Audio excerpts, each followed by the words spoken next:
Don't miss out. Watch Barbie Forteza at Ivana Alaway's exciting TikTok reunion right here.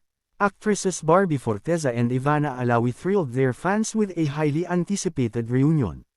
The two actresses recently teamed up for a TikTok dance video and an upcoming vlog, sparking excitement among their supporters.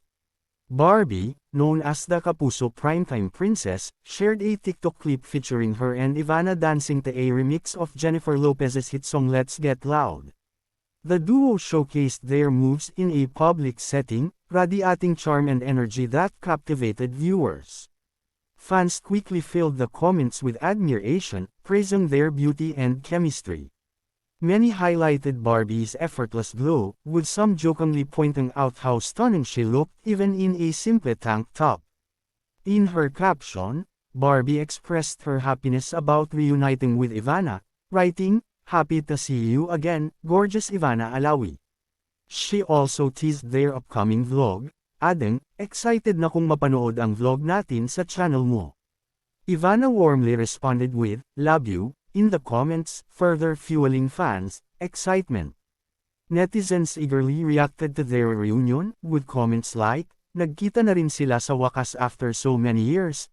Tagal kong hinintay to," and, "Ang ganda niyong dalawa, di nakakasawa ang beauty." The video has already garnered over 3 million views and 410,000 reactions as of writing.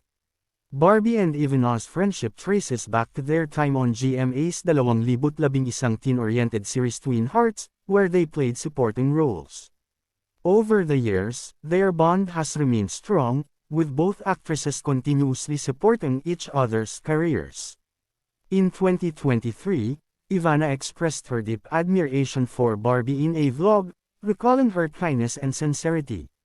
"Ang pinakamabait sa akin na hindi ko malilimutan, si Barbie Forteza.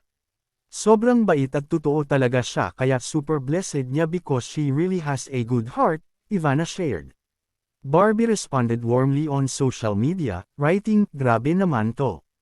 Maraming salamat, Ivana Alawi. So happy for all your success. Ingat kayo ni Mona."